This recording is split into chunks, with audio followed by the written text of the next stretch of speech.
Hello friends, Mohan Lal దృశ్యం 3 movie అయితే థియేటర్లోకి అయితే వచ్చింది. అసలు జార్జ్ కుట్టి ఈసారి పోలీసు వాళ్ళకి దొరికిపోతాడా లేదా మళ్ళీ తన ఫ్యామిలీని కాపాడుకుంటాడా అన్నది ఈ రివ్యూలో అయితే చూద్దాం. ఈ పాటలో జార్జ్ కుట్టి ఒక సినిమా నిర్మాతగా అయితే మారతాడనమాట. తన పెద్ద కూతురి పెళ్లి కోసం చేద్దాం అనుకొని టైంలో పాత మర్డర్ కేసు మళ్ళీ రీఓపెన్ అవుతుంది. పోలీసులు అతన్ని ఇరికిస్తాడా లేదా మళ్ళీ తప్పించుకుంటాడా అన్నది చూడాలి. ఇక ప్లస్ పాయింట్స్ మైనస్ పాయింట్స్ అయితే మెయిన్ ప్లస్ పాయింట్ అయితే లాస్ట్ 30 మినిట్స్ మూవీ అయితే చాలా one of the best climax అని అయితే చెప్పుకోవాలి. కానీ మైనస్ పాయింట్ ఏంటంటే మన తెలుగు ఆడియన్స్కి వెంకటేష్ గారు రాంబాబు క్యారెక్టర్ అలవాటైంది. ఈ తమిళ్ క్యారెక్టర్స్ అలవాటు చేసుకోవడానికి కొంచెం టైం అయితే పడుతుంది అనమాట.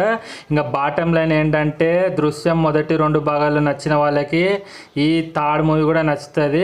నా రేటింగ్ అయితే 2.25 అనమాట, 5 out of 5. మీకు కనుక వీడియో నచ్చితే లైక్ చేయండి. ఫుల్ రివ్యూ మళ్ళీ మన ఛానల్లో పెడితే సబ్స్క్రైబ్ చేసుకోండి.